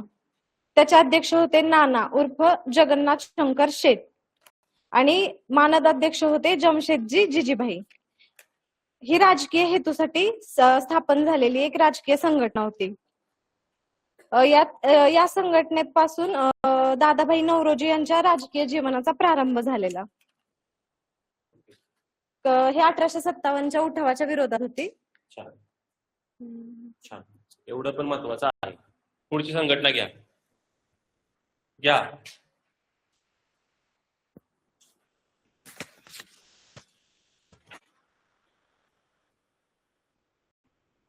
पुणे सार्वजनिक सभा स्थापना 2 एप्रिल 1870 मध्ये पुणे येथे झाली होती. त्याचे संस्थापक गणेश वासुदेव जोशी उर्फ सार्वजनिक काका.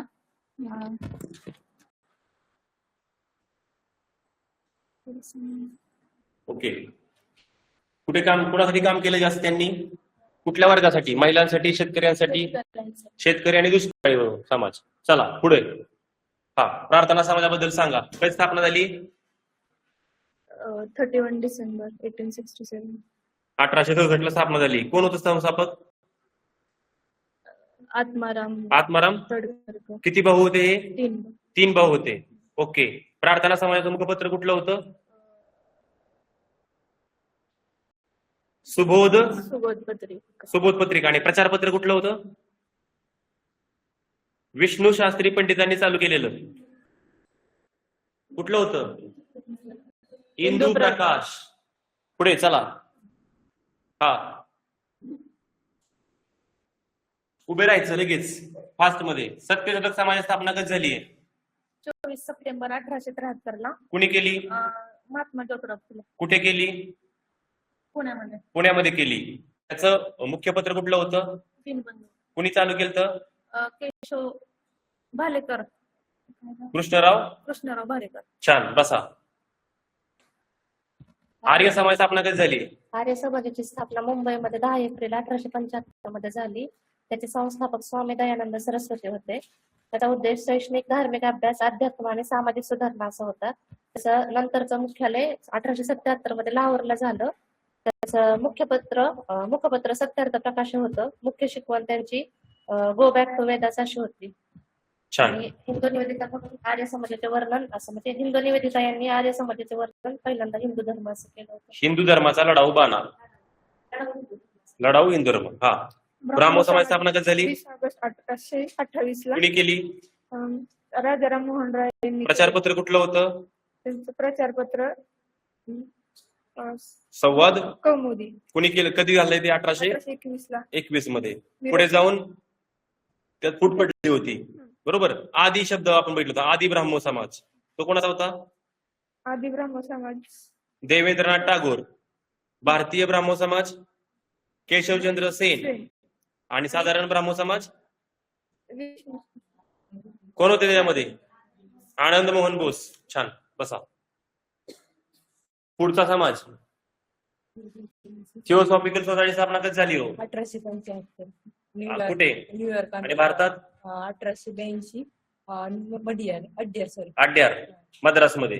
बर. भारतामध्ये कुणी काम बघितलं होतं सगळं? अॅनी बेझंट यांनी. कुठलं प्रचारपत्र काढलं होतं? 2 वृत्तपत्र. एक आणि न्यू इंडिया. न्यू इंडिया आणि कॉमनवेल्थ. कुठली चळवळ चालू केली होती टिळकांसोबत? होम रूल चळवळ चालू केली होती. कधी? 1916. छान.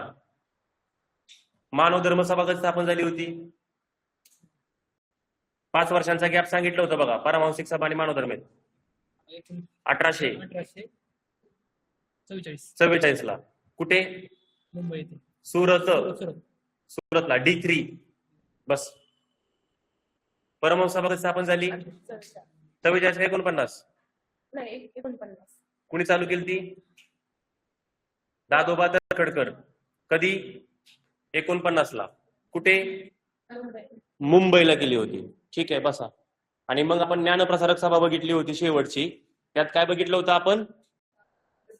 दादोबा तळखडकर अध्यक्ष होते. आणि परमहंस सभेचे अध्यक्ष कोण होते? बाळकृष्ण जयकर होते. रामकृष्ण जयकर. ठीक आहे. चालेल. लेक्चर संपलाय आपला आता. आता काय करूया आपण?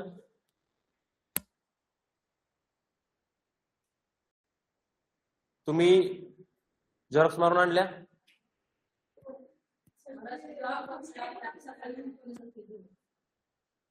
बरं. ठीक आहे. पाठीमागच्या असतीलच. कालची प्रश्नपत्रिका सोडवली? प्राकृतिक महाराष्ट्र कोकण तुमचा पूर्ण झालाय ना आता? आज कोणता शिकवलं तुम्हाला? सह्याद्रीच्या रांगा. ठीक आहे. मग आता आपण आज टेस्ट घेऊ तुमची. आज टेस्ट आपण या संघटना झालेल्या संघटना सगळ्या संघटनावरती 30 क्वेश्चन आणि कोकणचा तुमचा जो आहे त्याच्यावरती 15 क्वेश्चन आणि 15 क्वेश्चन राष्ट्रीय उत्पन्नाच्या सुरुवातीच्या डेफिनेशन वगैरे. सगळे लेक्चर झाल्यानंतर घेणार आहे. त्यामुळे राष्ट्रीय उत्पन्न तुमचं बऱ्यापैकी आज कव्हर झालेलं असेल. आता नाही घेणार टेस्ट. तुमचं इकॉनॉमिकचं लेक्चर झाल्यानंतर टेस्ट घेणार आहे आणि त्याच्यानंतर मग मॅथ्स आहे.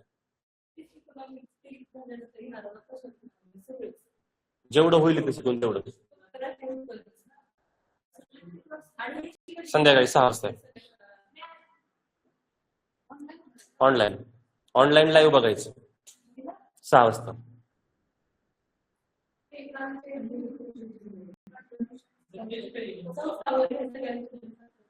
अरे तेच सांगतोय मला धरून. तुमचं सगळं इकॉनॉमिकचं लेक्चर झाल्यानंतर सगळे लेक्चर झाल्या तुमची टेस्ट मला धरून मी तेच सांगतोय. ते म्हणतील आम्हाला कॅमेरा ऑन करा. कोण नक्की अशी उत्तर देणार आहे आम्हाला बघायचे.